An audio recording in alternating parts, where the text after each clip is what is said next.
Ladies and gentlemen, welcome to the Snowball Show. I'm your host Nico, and joined with me is my lovely co-host Ducky. Ducky, how you doing? Yeah, not too bad. I've been in exile working on a small little project. You may have heard of it called Run It Back. It's our second Snowball flagship podcast, I guess. A little bit better than this one, let's be real. I mean, it sounds adorable, but like here on the real show, on the OG show, don't forget your roots. Don't forget where you came from. My roots are well established before the Snowball Show, mate. I've done a few podcasts on here. Hey, yeah, we've got the Run It Back show weekly now, talking about Oceanic Valorant. That's on Tuesdays at 8 p.m. AST. So if you're missing me on the Snowball Show, I'm always there every week on Run It Back. So be sure to check out twitch.tv/Snowball Esports then, where we interview some wonderful people talking about Riot's hit FPS title Valorant and why it's so broken some of the time. I mean, I tune into it, and I also catch the VODs on the Snowball YouTube channel, Snowball Esports on YouTube. Please go check that out and subscribe. That'll be really nice of you.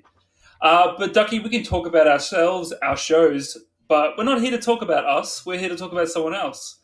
Very dear friend of the Snowball Show. It's a bit of a reverse for us. So last time we chatted with this bloke, it was on his podcast, good old Late Night Siege, run by the wonderful people at Rainbow Six ANZ, and Now it's time for him to be put under the grill on the Snowball Show. It's the one and only Rainbow Six extraordinaire caster, James Dev Martyr Stewart. How are you going, mate? Oh, and he's staring deeply into the camera and he's very excited.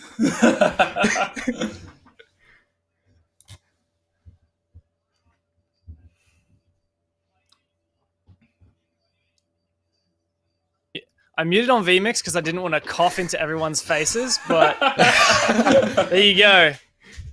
He's back. It happens. Do you want to re-say what you just said? Hi, guys. Pretend that never happened. Thank you so much for having me on. I think the last time we caught up, it was on Late Night Siege, like you said, the show that me and Raven run for Ubisoft. And it was a lot of fun. We had a good time. And it's nice to do a bit of a role reversal now. And I'm keen to chat to you guys. Hell yeah, we're enjoying it, yeah. Yeah, last time, I'm never going to forget what happened in Late Night Siege because I hit the dirtiest one tap on Nico through a million walls on house while playing Mario. Cut his mic? All right. Yeah. Hold on, I'm still talking. You can't just cut me off like that. I have executive power. I was there. I witnessed it. It was fantastic. It was glorious. As is every interaction with you, lovely boys. Are we gonna always bring up these kind of like? Oh, by the way, we killed Nick, but really easily. One tapped him. He was walking through a thing. Every time we start a show, Ducky, I feel like it's a common trend here. I mean, I get to see you so rarely nowadays, but I think I just need to remind you of that just in case your boomer brain forgets, honestly.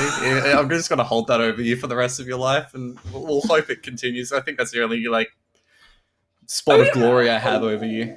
Okay, wow. First of all, how dare you? But second of all, we need to ask Dev some questions, because that's why he's here. We're going to ask some questions. Going to put, as you said, put him on the grill, if you will. Mm.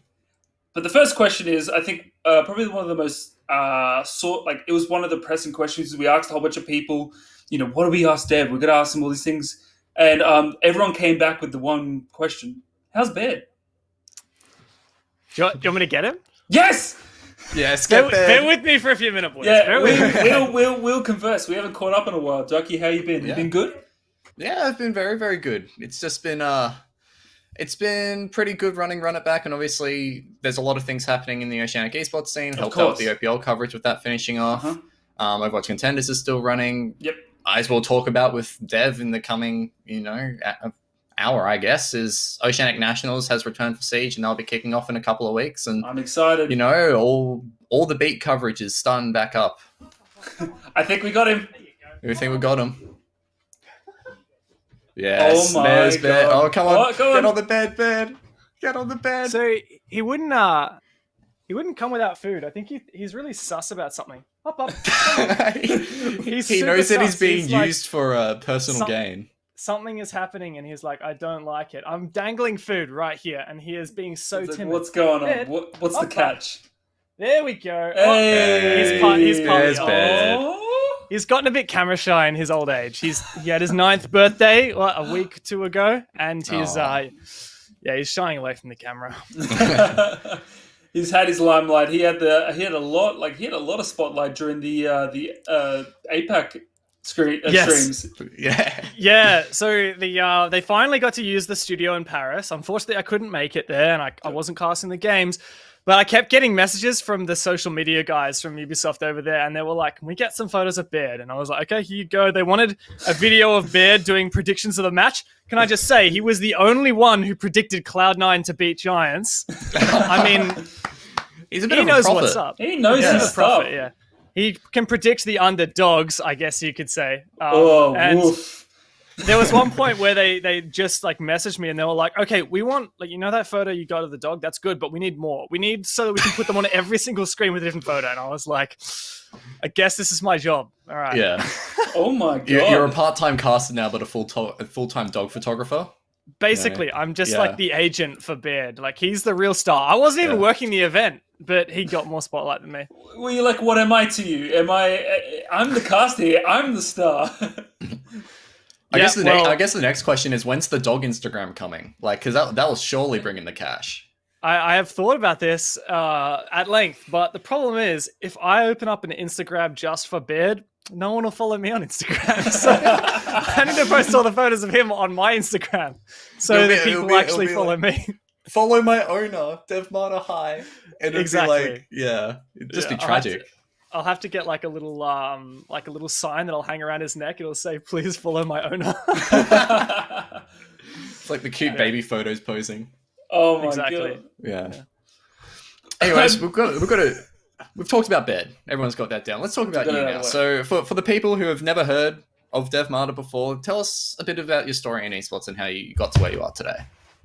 So I'm a caster, commentator, presenter. I do on-screen stuff. I yell over video games competitions, specifically mainly for Rainbow Six Siege. It's the title where I started in and the title where I've done most of my stuff. I started way back in 2017. I'd been playing the game for about 6 months. So I started mid-2016. And then I heard about this thing called esports. There was something called the Season 3 Pro League Finals and the 6 Invitational. I watched all that and I thought, wow, this is so cool. I was learning so much about how to play the game. And then there were these commentators who were like talking over it. And I was like, wow, I like talking about stuff. I've done presenting before. Like I've had a history of music. So performing wasn't alien to me. And I really liked the kind of the nerdy, like how to do stuff. And I really like teaching people and showing people how to do stuff. So I thought this casting thing seems really cool. I started like trying out for different like amateur teams just in the local scene, networking a little bit, and also trying a bit of casting. I had a really shoddy internet at the time though, because this is before I had NBN. So I couldn't really cast much, but yeah, I just slowly started casting. There was some qualifiers. We got Pro League introduced into ANZ. There were qualifiers for that. So I did casting for that, various amateur leagues. And then got called up by ESL to do the APAC finals in October 2017. And casted that. I was flown to Sydney, which was a really surreal. Like, I was 10 months out of high school, right? And getting called up to go to Sydney, which I'd never really gotten the chance to do anything like that before. So it was a crazy experience. And I'm really grateful for ESL for taking the opportunity, for giving me that opportunity. And then it kind of just went from there. Like I committed myself. I was like, okay, I've dropped out of my university degree. I was studying Bachelor of Music Composition.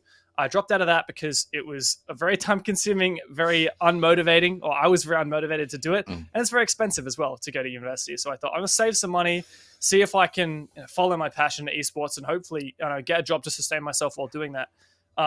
Ended up getting more and more gigs with casting, the subsequent pro leagues and various events. And then in the end of 2018 or start of 2019 rather, I was invited to go to the 6 Invitational and be an analyst. So like between matches, commentator about what's happening. And that was really when I broke into the global scene, I guess, doing international events. I've done 4 or 5 since. And I also, around the same time, started working for Ubisoft Australia in their marketing team to help manage their esports programs. I've since left that, and now just in about June this year, I started working for Faceit, who is now running the European League and the APAC North League. So that is my job. And was like Rainbow Six like your first foray into gaming as a whole, or is there like a bit of a background to nerdy dev before? Oh, I've been Rainbow a nerd Six? since the day I came out of the womb, mate. But so gaming for me started like when I was quite young, primary school age. I was always interested in like fantasy books. I read The Hobbit and Lord of the Rings when I was like in grade 1 or grade 2. So that's six or 7 years old. My dad was reading them to me until I could read them to him. And then I was really interested in all that. So when I found Morrowind and Oblivion, like these Elder Scrolls games, which were fantasy, it fulfilled that fantasy, if you will, that I'd had from reading books. So I started playing those games.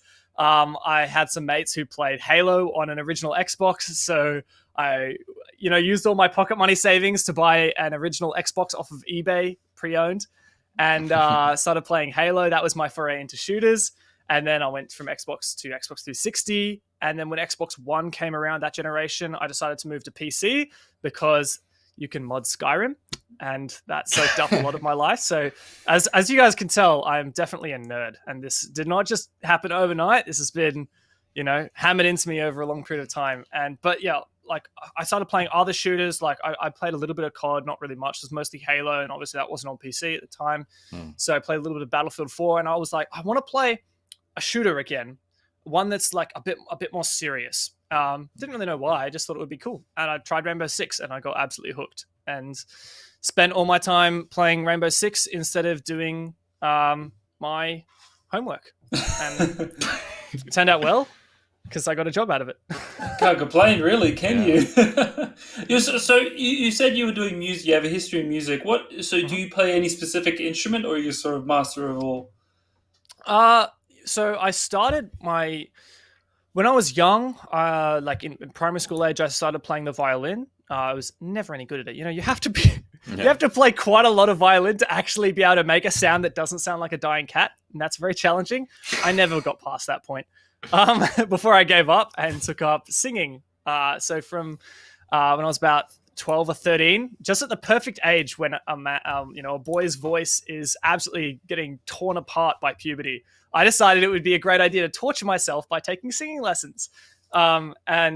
Aside from the pain of trying to sing while going through puberty, it was a lot of fun. And I ended up following that up with piano, mostly just kind of self-taught, and then guitar, which really took me by storm. And honestly, I started learning guitar when I was about 16.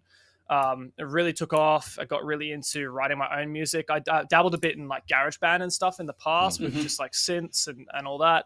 But, I got really into guitar and songwriting and all that kind of stuff. Ended up taking 2 of my VCE. So that's like our year 12 end of high school exams in Victoria.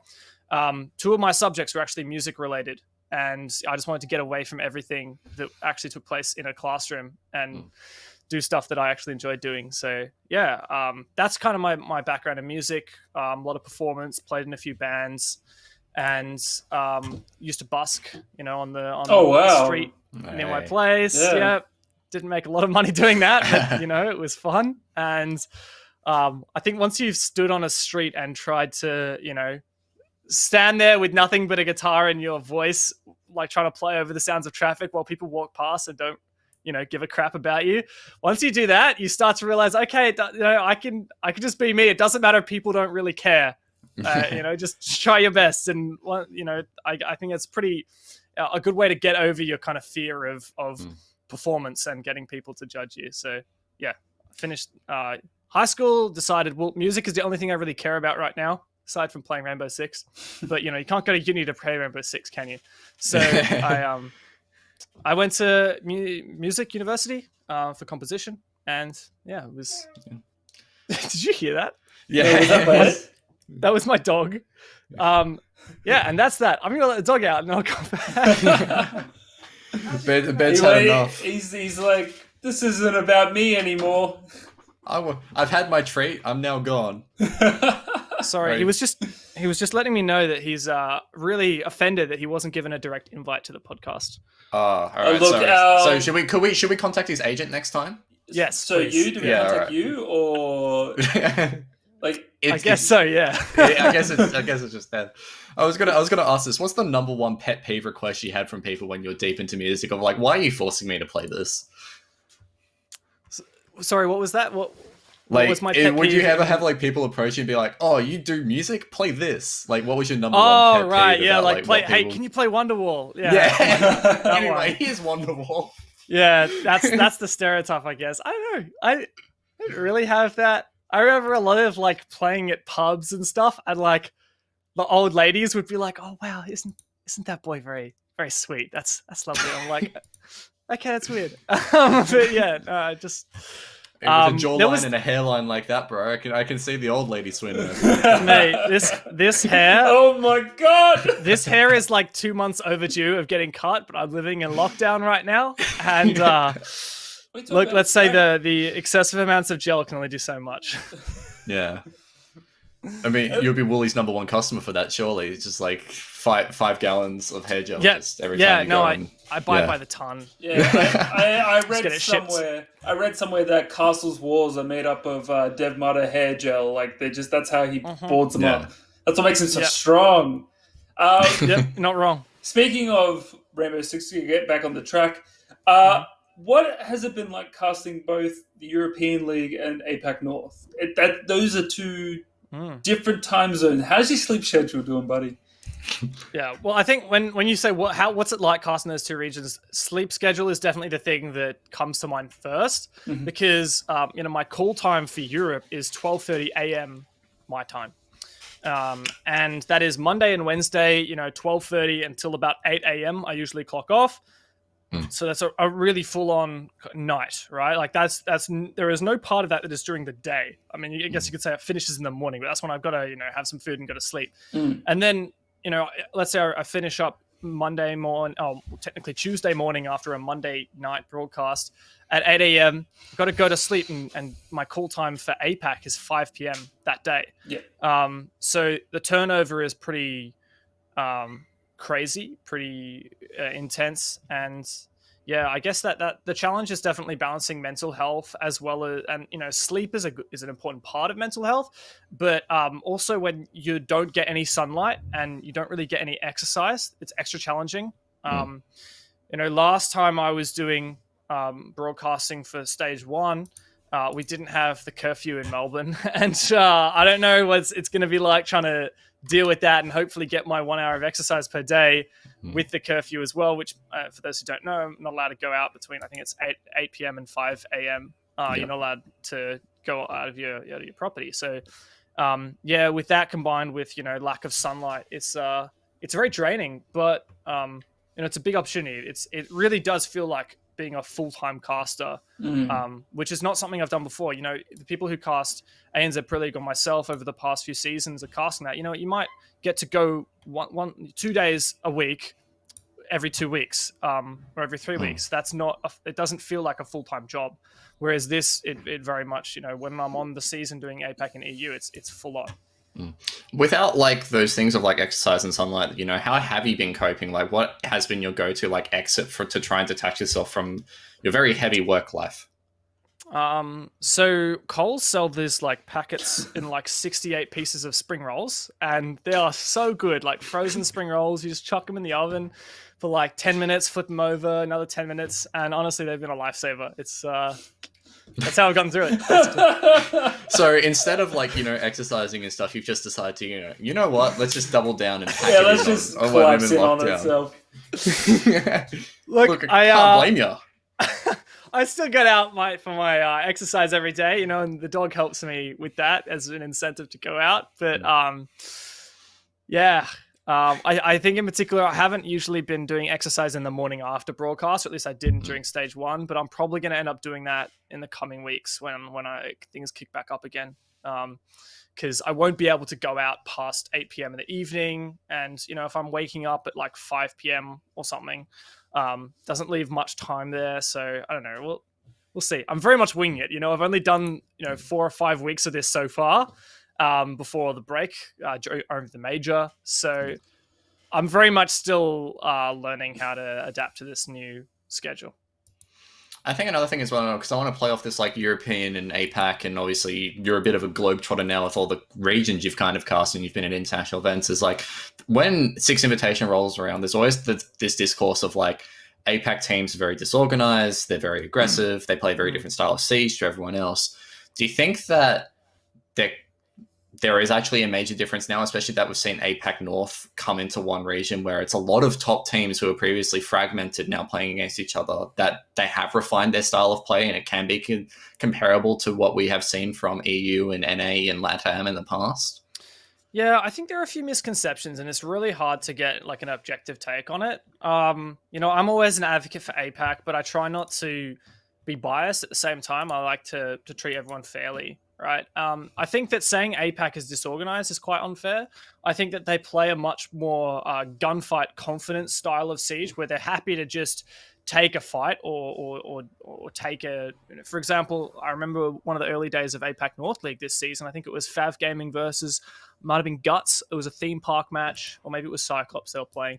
And, they would just like, it was like someone flicked a switch and they would just all go. They would file in through a doorway in where, like in other regions, people would say, oh, they need to drone that. They need to use some utility to get the entrance. But I mean, it worked and it was successful, and they were really good at these entrances because they were so coordinated between the different players doing that, and they had the mechanical skill to back it up. And I don't think that's like a wrong way to play. I think that it's actually really important that we don't say that certain play styles are invalid or not okay, and so like aggression has its place. In fact, G2, like Penta at the time, the dynasty, I guess you could say, of Rainbow Six, the most well-known team, they were a very aggressive team. They were one of the more aggressive teams, and they were kind of known for that, for being really good at they didn't necessarily have like a lot of preset strats. They weren't a very I don't know if structured's the right word. They weren't a very static team. They were very much float around each other, and that's what a lot of APAC teams do. But there's also so much diversity within APAC, and I guess to hark it back to your question, are we seeing things change? Well, I think the number one thing that I would always say right now is, with no international competition, or I guess I could say global or interregional competition, with no LANs, you just can't say. You can't say that Dark Zero is better than BDS. You can't say that you can't even say BDS is better than Cloud9. Like, I think you could look at it and say that you think BDS are playing better than Cloud9 right now, sure, but I don't think you could say, 100% this team would beat that team, because you haven't seen them play up against each other. And, different regions have upset others in the past. Like, look at Six Invitational. There was only one European team that actually made it into the play, or the top 5. Made it onto the main stage. That was BDS. G2 was eliminated prior, Empire, all these other favorite teams. And I think there's no way to like clear cut it at this stage. We still have to wait and see. Hopefully we get LANs before too long. Hold on, you said Dark Zero wasn't like one of the best teams, but can you like lift up your hoodie a little bit? Can you just come on. Yeah, there we go. Shout out to anyone who sends me free merch. You're good in my books. So thank you, Dark Zero. hey, that's a sign now. Swift, can we give him Snowball merch ASAP? APAC North teams here. If you want Dev to cast for you, send him free merch. I literally did one. I did one tweet about Giants or something and how I really liked their play style, and then I had the Giants Twitter account in my DM saying, hey, we want to send you a jersey. What's your address? Like the day of that tweet. So, hey, I mean, guess you can call me Shilmata if you want, but I'll take the free stuff. Shilmata, oh my God. The Giants jersey is clean, though. Like, if anyone hasn't seen it, it's a very nice, bright red jersey. Like, very bright red, but it's textured. It's actually pretty nice. It was probably one of my favorite jerseys when I saw it at Six Invitational. Feels like a soccer jersey as well. Yeah, that's like that mesh fabric. Yeah, Ducky and I a while ago were rating jerseys of like, I think we weren't doing Rainbow Six specifically, but Giants was on both our lists. It was definitely on my eye. Very clean jersey. I definitely want one of those Fnatic ones. Didn't they sign with who they signed with? Gucci or Armani? Or they signed with Gucci to make the watches for like 2,000 AUD a pop, and then they sold out in like 5 seconds to all the scalpers. So good luck trying to get one. Yeah. I think it was also like jersey, a crap watch as well. Oh, really? Yeah, it was like worth $30 or something. Like, I saw their masks. I was tempted to get a mask from, I know a couple of those esports teams are doing masks. They look pretty cool. Yeah. When you end up spending more on nice. shipping. Oh, really? Yeah, G2 has a mask that's pretty. I mean, all of G2's merch is pretty good. Of course, yeah. We're not. I'm not affiliated with G2. I'm only affiliated with Snowball Esports, and our merch jerseys is I also need to good. buy. Sorry, subtle plug. You're gonna get a message from the G2 marketing team, by the way, Ducky. Now, hey, I heard you like G2. Would you like a? God, I wish Carlos slid into my DMs. That would be a very iconic moment in my life. Carlos R. Maybe I'd fire him back the Ion Katowice moment. Just rub it in a little bit. I'm sure he's been sent that dozens of times. I want to get him to sign a scarf for me. Oh yes, get him to sign a scarf. Yeah. Moving things back closer to home. Like, how do you think with APAC South kind of changing up? Obviously, we haven't seen the two regions of South Asia and Oceanic combined together, but we've seen a bit of the Oceanic talent head over to APAC North. But how do you think our region very solidly back here in Australia is holding up? Well, firstly, I would just mention Wildcard. I think Wildcard are an amazing team right now. And to think that, they finally broke through that barrier of never being able to surpass an APAC tournament, an APAC finals back in October last year it was. And they finally broke through and they made it to the Tokoname Pro League finals, where they had an incredible showing against the eventual Pro League champions Na'Vi. They went to Six Invitational. Like, that was the best Wildcard ever was. Now they are better than that. I mean, and I think it's really sad that we haven't seen them go to an international land to demonstrate that, because I think without a doubt Wildcard are a better team now than they were 6 months ago at the height of their power, which is incredibly exciting. And just watching them play is always a pleasure. They dumpstered so many teams in Six Masters this season. And even into the major as well, like credit to Pittsburgh Knights, who played out of their minds. And I'm actually really excited about the Knights now. I didn't think that they were a top 4 team coming into Six Masters, even, after the Six Masters had ended and they were tied with LFO and No, it was LFO and... Was it Ferox? Yes, Ferox. And it was the weirdest tiebreaker ever, and they only got in by like 2 rounds. Yes, I literally said on the broadcast the day before that they couldn't possibly qualify, and then they did. Yeah, on the most ridiculous head-to-head. Thanks for giving me a wonderful opening line to a story though when I interviewed them about that though. By you saying they were knocked out, they were defeated, and I'll be like, yes, that's a great opening line. I'm always here for you, mate. Yeah, I'm always here. You really know how to just really elevate my work. I should really start elevate. giving you We're talking about all these teams now. Nice segue, bro. Yeah. Nice segue. Yeah. I think Oceania this season, Six Masters, was the most competitive season of anything in Oceania, except for Kanga. Poor Kanga. But the top 7 teams... They won a map. They did win a map, yeah. God bless Bruce. Yeah. Well, Bruce will be remembered. But yeah, the top 7 teams in Oceanic Nationals, Six Masters this season were just incredibly competitive. Really, really great to watch. So really exciting. And also on top of that, I think Wildcard is one of the best teams, in APAC right now. Even stacking up against APAC North teams, which is really exciting. Yeah, you were talking about them being at the Tokoname major. They were not only, I think they did lose, but they didn't lose. It was kind of like that, the scene in 300 where Leonidas throws the spear across the thing and it wounds him? Yes, they did lose, but they put on a show. That's what they think. They were on the world stage and they put on a show, pushing Na'Vi to 3 maps. And beating them on Cafe. And beating them on Cafe, which everyone was losing their mind, especially myself, was insane. Like, what was it like to cast in that kind of moment, seeing your representation being on stage? It was heartbreaking when they lost. That's what it was. Tears there was so many rounds. There was like one particular round I can literally remember exactly. I think it was Emorin. He runs out. It was on Clubhouse. It was match point for wildcard series point. And he jumps out of construction window, tries as an either plant in default position on CCTV. I'm just saying a bunch of words now. A lot of people aren't going to get what I'm talking about. He could have won it. He could have clutched it. And if he had just hit that shot, wildcard would have been into the semis, which would have been amazing. And they would have knocked out Na'Vi. Na'Vi wouldn't have been Pro League champions that season. Yeah, because they ended up winning and winning. Exactly. And so, if you look at another way, wildcard were the team that got the closest against Na'Vi that entire tournament. Not even Dark Zero could say that they did better than Wildcard relative to the eventual champions. So it was awesome. And wasn't it between Reciprocity? That was the... Yes. So Na'Vi beat Wildcard, and then they beat Reciprocity, and then they beat Dark Zero. Right. And Reciprocity, was that a 2-1 or was that a straight set? I think that was I think it was 2-1. I think it was straight set, no? Let me Google it. Liquipedia. Yeah, get on it, get on. Wikipedia is king. Because I just want to know, because Tokonami. if they took Navi to 2-1, I think that, like, Yeah. that's even more impressive if, like, Navi went So on actually, to... Reciprocity did go to 2-1 Right, against them. that's what I but thought. the only map Reciprocity won was a full overtime. Then they got dumpstered on one of the other maps. Whereas Wildcard, actually no, They Navi lost did Coastline. destroy Wildcard on one map. Yeah, I forgot that Coastline. was 7-1. But yeah, that was a very Those very, rose very, tinted very glasses, they shine very bright. Yes, they But do. we love it for it. How does that, like, when looking into this season? Obviously, there's been a couple of retirements. The most major one is Ethan. Like,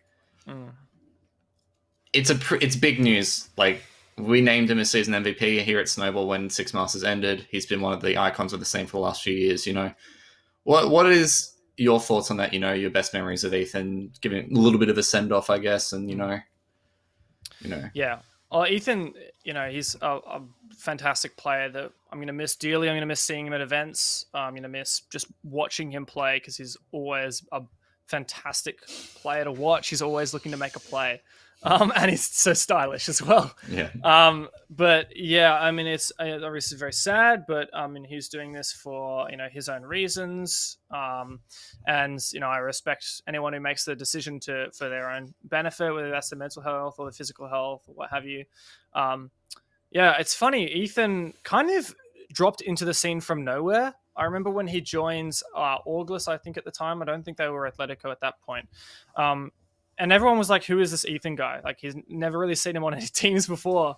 And I mean, at that point, it was like, there was like a month of people being like, who is Ethan? And then it was just like, okay, Ethan is the heart and soul of that team from now on.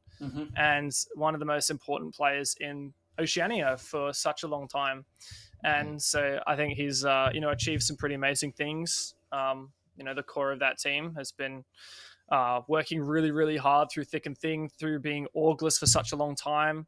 And they're always players that, take the job really, really seriously and really want to be the best. And they put in so much work to make that happen. So, all the best to Ethan. I think he's left a mark on the scene for sure. Definitely. Is there any one Ethan moment that really stands out to you as like one of his best? Because the one thing that I like, and bearing in mind, my watch history of Siege is a lot shorter, even though I'm very much invested in the scene nowadays. But like his 24 bomb on Consulate against Ferox stands out to me in Six Masters this season. That was just such a nuts match to watch because it went the distance. It came down to the 1v1. That was just a bonkers series to watch all up. And that was like for me, like thinking back on just how many clutch frags he got, and if he didn't pop off as hard as he did that game, that Wildcard probably would have dropped what would have been their second and only like map of the tournament. Like that was just an insane Ethan performance, and it was like something that he would just consistently do and just drop double digits every week. It's nuts. Yeah. I agree. That's totally what I was going to say. That game wasn't really Wildcard versus Ferox. It was Ethan versus Warden. And both of those players have, I believe, retired this season. So, pretty amazing. Yeah. Also, Spruce is gone, which is, you mentioned that a little bit earlier, which is, there's a little bit of the old Bastion, like, retiring, but it's also good that we're seeing some young blood like Josh, and you mentioned Pittsburgh Knights earlier. They've been looking really good. Really excited for the new Pittsburgh Knight roster. We didn't get to see, like, them stride too much in Six Masters until like the very end, and now that they've actually worked Josh in more, and obviously they took down Akami at the Six Major, I'm actually like really excited to see them in the Oceanic Nationals in the next couple of weeks.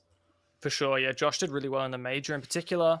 Knights, I mean, it was amazing for them to overcome Akami like that, because I believe that's the first time they ever beat them, which is a huge achievement for them. I know those guys also work really, really hard, and they're really fun team to watch. They're a bit more aggressive and gung-ho than some of the other teams in the region, so they're always really exciting to watch.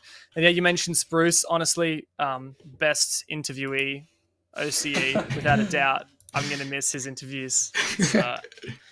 And what's hilarious is, Spruce is also just like a really smart, intellectual guy.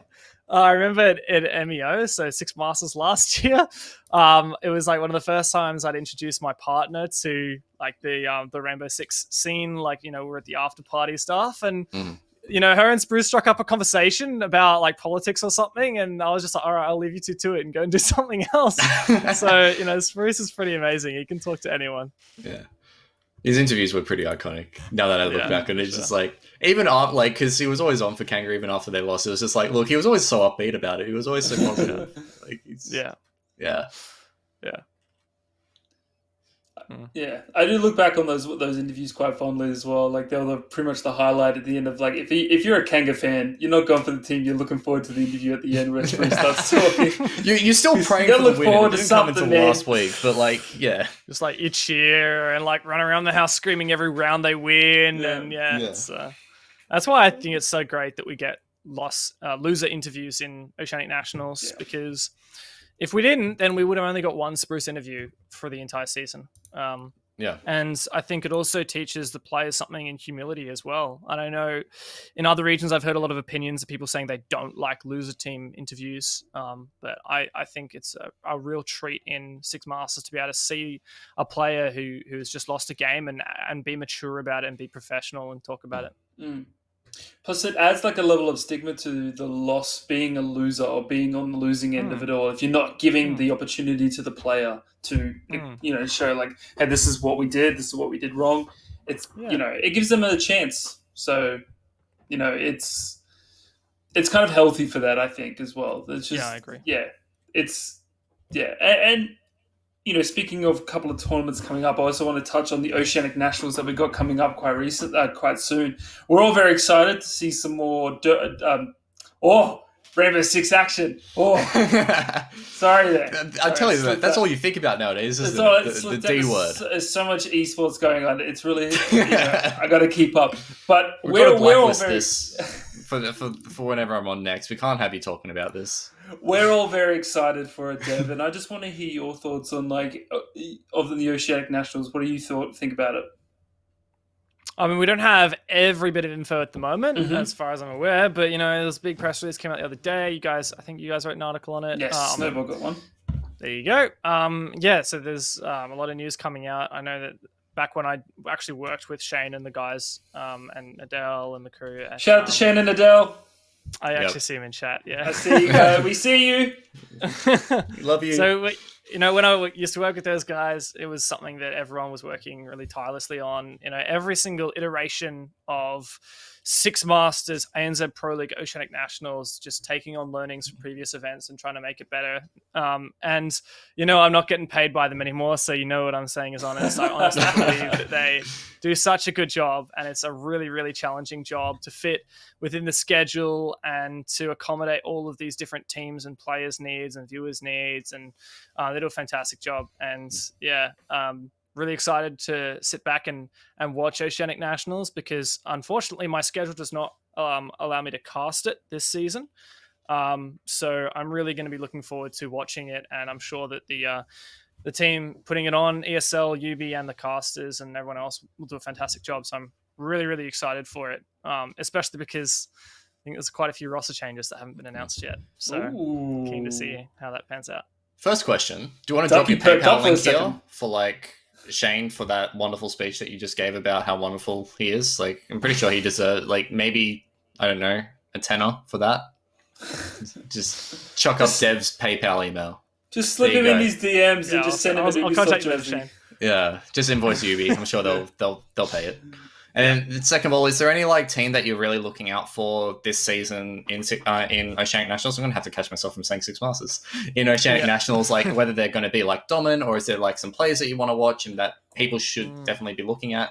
Obviously not talking about the unannounced roster changes yet because we'll leave that up to the teams to do. But is there any team that you feel like people or player that people should get really excited about?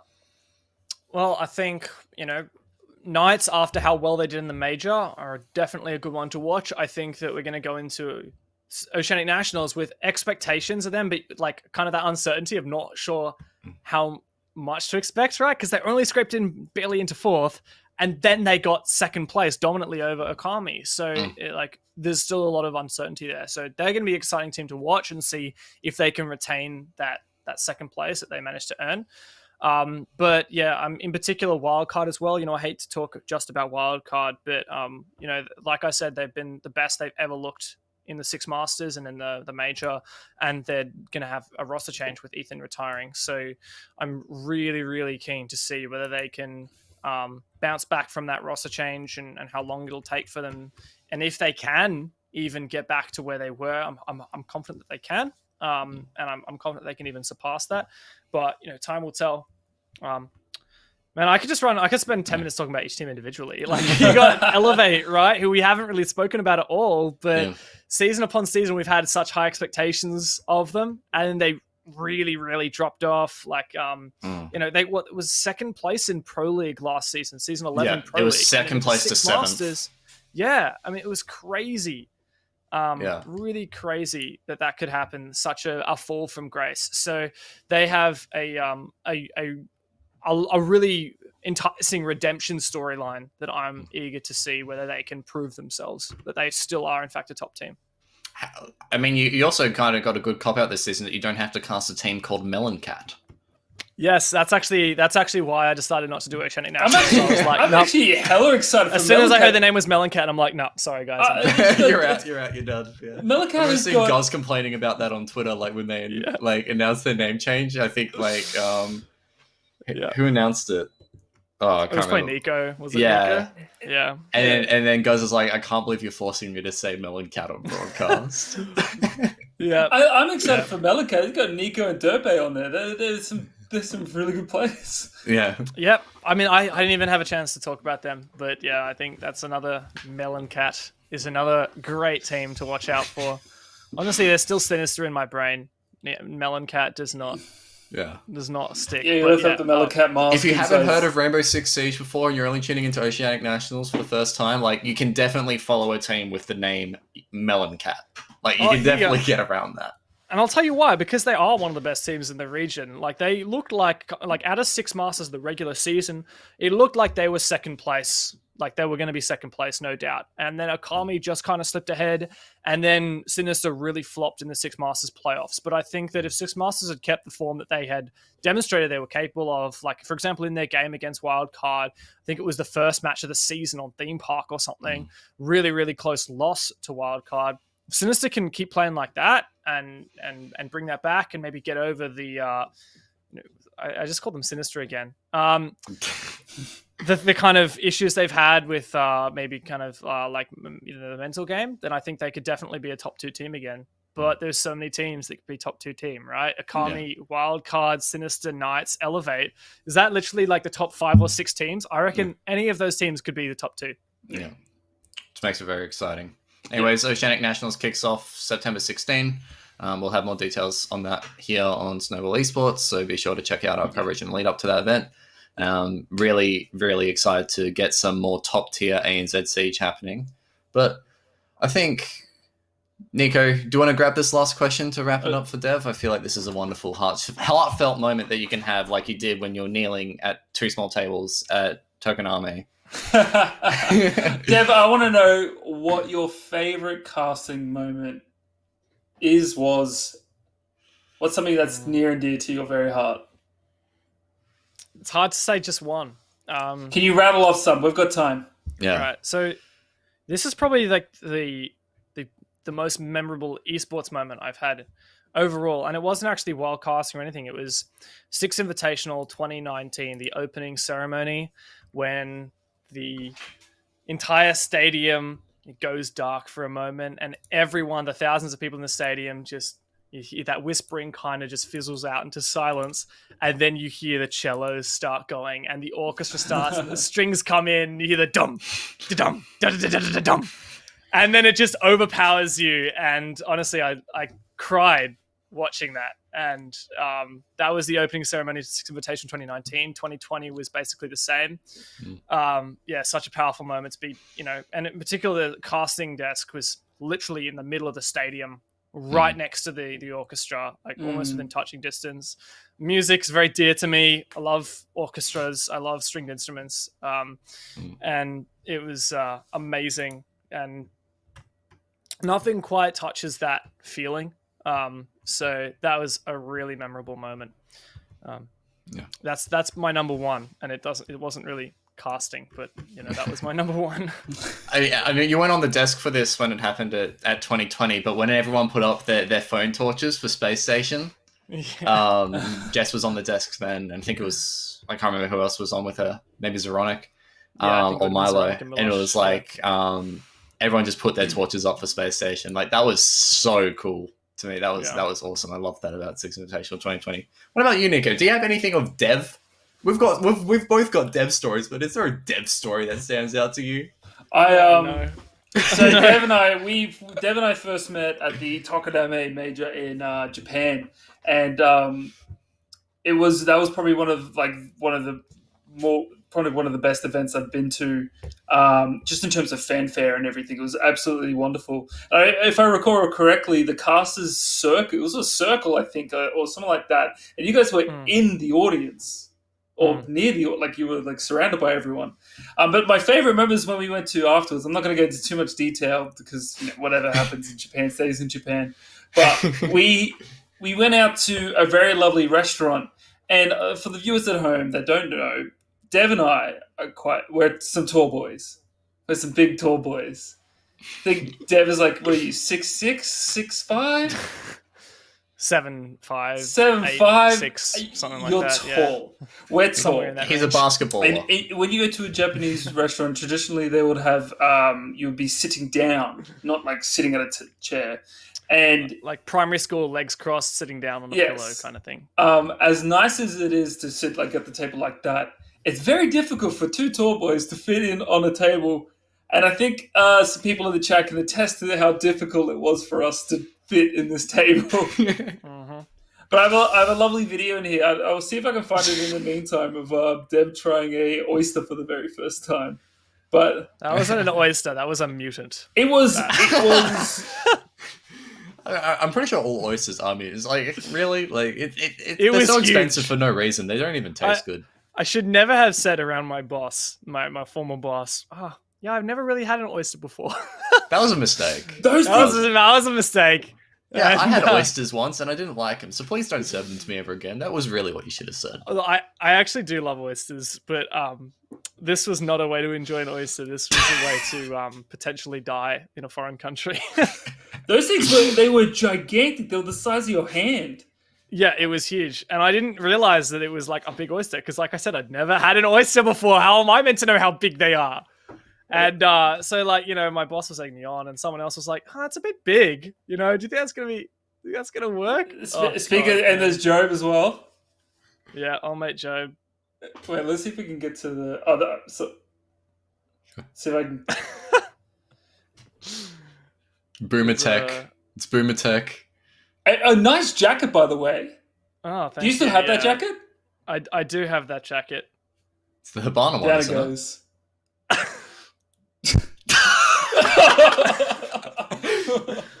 I remember that feeling of, my throat saying that's too big. You can't swallow that and survive. It went down. It looked like it went down a treat. I'm actually wondering whether maybe I died that day and everything since has just I've been in heaven or hell or some combination thereof. I tell you what, seeing Job there was a bit of a throwback to when I had K-barbecue with him in Thailand, and that was a bloody experience. And that's a story for another time. That is a great story of when you have 5 white people having K-barbecue for the first time in a foreign country. It's just not the greatest experience ever.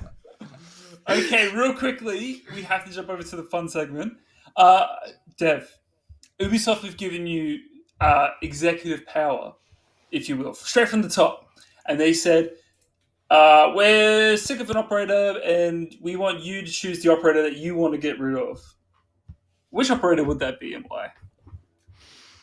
Completely get rid of? I don't know. You could do rework. Rework. If you want to rework one, you have executive power.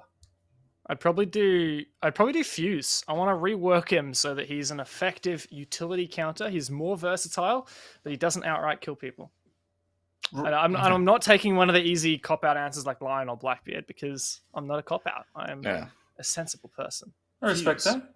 Fuse. Okay, so his device doesn't actually kill people; it sort of disables them, or is it like yin What I'm thinking flashbang? is like make it so that it's easy to put down. So let's say you throw the device and you could throw it onto ceilings or something, and it detonates on the other side. But it Like only an does ace. like yeah, exactly.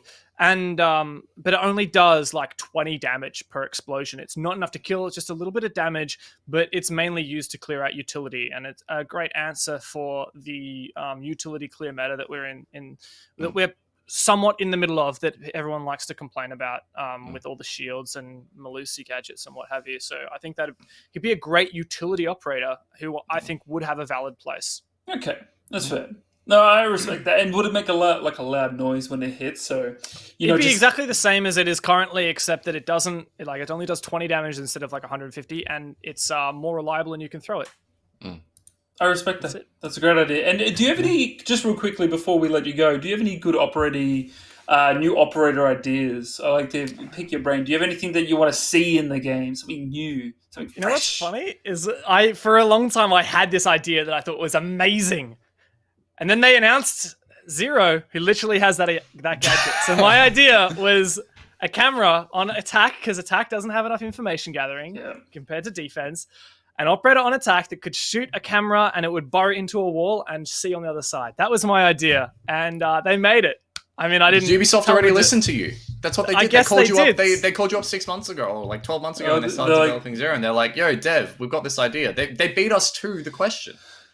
Exactly. Yeah, That's my answer. Can I just say real quickly, and I've been preaching this for a long time, I like how you said that attackers need cameras, more cameras. I've always said that there needs to be a camera that someone can control, that can go up walls and drill in and create and be like a plantable, like Valkyrie's cam or something like that. I've said that for a while now, so if I see anyone friend, and I know there's some Ubisoft staff in the chat, if I swear to God, I need some merch in the mail. You know And what? they have to you're look talking like about me. attackers using cameras that burrow through walls, attackers that drill into cameras into walls. I'm just hoping I can have attackers on my team that can hit the 5 key. Like that's all I'm really hoping for, is that they can hit the 5 key and actually like look at some cameras sometimes. Spot out drones on flanks. If I could get that in an operator that would just sometimes hit 5 for me and my teammates, and just tell them, okay, look at this cam. There you go. That would be great. That's my attacker right there. There you go. You've heard it here first. Ducky certified. I am a siege expert. I have one idea. I have another idea. I can because I copped out the first one and said one that already exists. And this is one that I've been saying since like year 2 when Mira got announced. Half reinforcements. An operator that can reinforce half of a wall. So kind of like imagine you threw like Hibana pellets or something on the top half of a wall. The bottom half is still reinforced. I think that that's more cool. Operators that can like shape around the side. Ooh. Or I had another one quick. An operator that can put down something on a reinforced wall that then opens like a door. And it's like a door that can be opened or closed at the press of a button. Kind of like a mirror window, but you can actually walk through it. Right. Yeah, no, that's really cool. Because I was thinking as well, like for a character basis, I know we have recruits. You're talking about a person that needs to hit the 5 key. I would love to see like a person who's just joined. I know we have recruits and they're all kind of generic, but I'd like to see its own character to be this guy who's just wearing like Legion pants. Call him Regular Joe. Yeah, Regular Joe. Regular Joe. Who let this guy in here? Who let this guy? Maybe we can give him Dokubi's ability or something. It's easy enough to just hit like call. Yeah, and they call his phone. It calls his own phone. And he's like, hello? Yes? His ability is he can get out Twitter and complain about how he died. Yeah. Yes.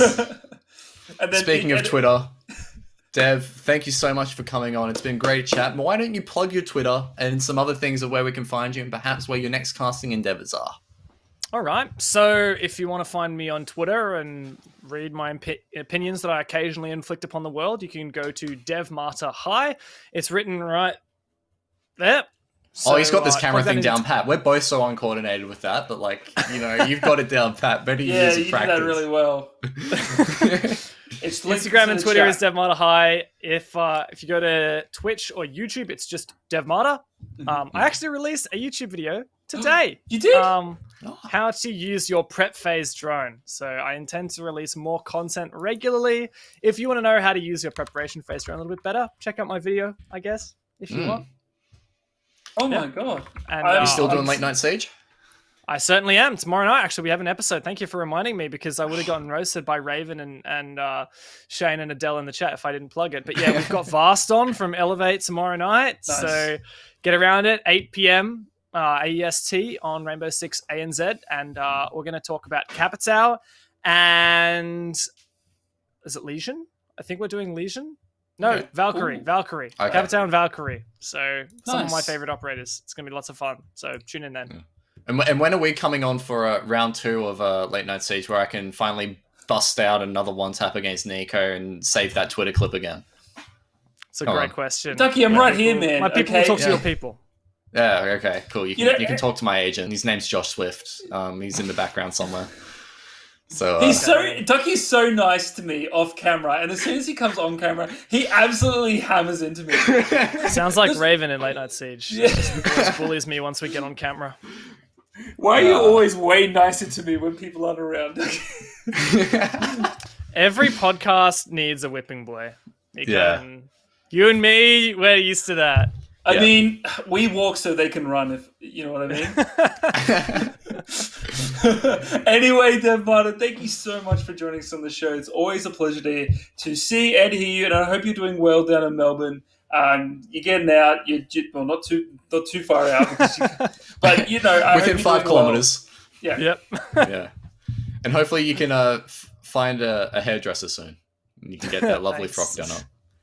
I love it. I say grow it out. I want to see luscious locks. I want to see Thor by the end of lockdown. All right. Look, that's not a bad idea. I'll let you know how that goes. Thank you guys for having me on the show. It's been a lot of fun hanging out with you guys. Very, very chill. Yeah, thanks you too. And yeah, thanks Josh as well for setting this up in the background. And yeah, it's been a lot of fun. Appreciate it, Dev. Take care, mate. Thank Take you care. so much. See you guys. What a lovely man. Oh my god, it is always such a pleasure to hear him. Yeah. He is an absolute king of Siege in Oceania. Yeah. So, Alright. anyways, we should- have got a little bit of esports that we need to run through, because Dev was a really, really good chat. But Yes. now we've got all this Too news good. that we need to jam into like 5 minutes. So watch us like... I'll Straight down the barrel. quickly get my esports news out of the way because I really want to get it. Some of this stuff is quite exciting. Some of it's kind of interesting. So PUBG Mobile just got banned in India. Isn't that interesting? I Yes. looked it up. It was kind of like to preserve the sovereignty of the Indian culture and all this kind of stuff. It's quite fascinating. Give it a look up. I found it quite a good read in some of the articles that got released. Air Jordan is releasing a League of Legends Worlds sneaker. Yes, and they're sick. They They're look based off the awesome. Summoners Cup trophy. Yeah. And it's like a really, really cool design, and I can't wait for all the scalpers to buy them and then resell them for 10 times their value. I can't wait for that either. Post Malone has joined Team Envy. The big dog himself from everyone knows Post Malone from being in his music and his songs and everything. He's now joining over to the realm of esports. He's a huge gamer. He's into streaming and everything. So this makes sense to me. Mm. Yeah, it was. It's kind of like a push that a lot of like musos are styling again on esports. Like we saw Pusha T join Chaos. Obviously we don't need not talk about Drake and 100 Thieves. Like that was like a massive big name investment. So like it's kind of like a theme now is that we're seeing a lot of these like pop culture investors finally digging into esports more and more. Obviously there was a small trickle, but now it's like been like a massive flood. So I think it's good. Like it's a nice little crossover that people can do, and people can follow the musician. They'll be like, oh yeah, this guy runs an esports team and I like playing COD, and you know, like that kind of thing. It all falls into place. What doesn't fall into place, Cloud9 failed to qualify for Worlds for the first time ever, which came to everyone's surprise. Weren't they like 7? They were 35-2. 35. They were 35-2, and then they failed to qualify for Worlds. Like they were in the box seat, and they kind of just choked it. And 7 years they've been in Worlds for the last 6 years, and the 7th year they failed. And all I have to say that is no sneaky, no clue. Yeah, I think so go. too. Jesus, whew. There's a lot of behind the scenes people absolutely losing their minds right now, and also tagging onto a little bit of that realm of a little bit straying off the path of esports. Well, technically, it's kind of an esports. It's quite why traditional. We got TSM sign Hikaru Nakamura, the chess master himself, the grandmaster himself. I got to get that right. Everyone might have heard Hikaru on Twitch. There was a massive resurgence, this like renaissance period for digital chess, and now TSM have seen that, acknowledged it, and signed Hikaru to be part of their team.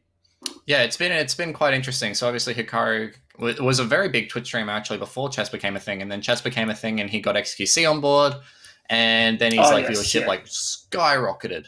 But it's like it's a really smart signing. Like the man's still pulling like mad viewership, like 5 figures every day, which as a Twitch streamer, like you're balling at that point. And you know what? Power to Hikaru. It's a very smart signing, I think, by TSM. He's definitely a very, very good variety streamer. He's a very smart man, gets along very well with Twitch culture. He's been streaming for like 5 years now. Used to be ranked number 2 in the world in chess at his peak, and he's still in the top 20 now. So he's still got the brains. And now he's got the streamer clout to back it up, I guess, which, let's be real, in the 21st century, when the future is now, old man, Twitter clout goes a lot further than chess clout. I'm 95% sure. Okay, that scares me. All right. And that is the eSport news segment. Thank you so much. Now, I think we've got a little bit of a couple of weekend in esports. Tucky, do you want to take that away? Yeah, why not? There's no judge this week, so I'm going to do my best judge impression. Good luck with the first one. Straight down the barrel of the camera and try and rattle off the weekend in esports for you. So, kicking it right off, we've got some Dota 2 on Friday. You can watch it in a few hours. It starts at 1 a.m. AEST in the Omega League European Immortal Division. We've got Enigma versus OG. I had to really make sure I pronounced that correctly. And then we've got ESL 1 Thailand, Dota 2 as well, casted by some of the Aussie boys as well. You can catch TNC Predator versus Boom Esports at 7 p.m. AEST. Or if that's not your thing, there's also some CSGO on. You know, we've got that going on overnight in NA and EU. Starts at around like 10 p.m. our time, starting with EU, and it runs all the way through the weekend. So, you know, you can tune into CSGO 24/7 basically nowadays. LCK Summer Final between Dumb Gaming and Dragon X starts at Saturday 6 p.m. AEST. If you aren't cheering for Dragon X in that final, I will come and I will raid your Twitter mentions because you should be cheering for Dragon X. I am not biased whatsoever. We've also got the PUBG Continental APAC Saturday at 10 p.m. AEST. You can go catch Xenox, who we recently had on the show. He's going to be casting that as well as with a few other ESL goodies like Elfish. He'll be number of casters. Edge was on there on the weekend as well. Got LCS, TSM versus Team Liquid Sunday at 6 a.m. for a spot to play FlyQuest in the final. Will Team Liquid get their revenge against FlyQuest by beating TSM, or will TSM stun everyone and send Team Liquid down to the 3rd seed and play-ins? Tune in to find out. No C9 going to Worlds, so there you go. And finally, we've got the ESL 1 Thailand Grand Final, Sunday 5 p.m. You know that Dota that we were talking about earlier? Yeah, now it's relevant. There you go. Final. You can go watch it then. But why would you watch Dota 2? I don't know. That's all Nico. And that's all we've got for the weekend in esports. I didn't know you were going to go full screen. Thank you so much, everyone, for tuning into this episode of the Snowball Show. I've been Nico. He's been Ducky. I'm going to just do this because I'm probably... Yeah, wait, I think I point that way. Can we do like...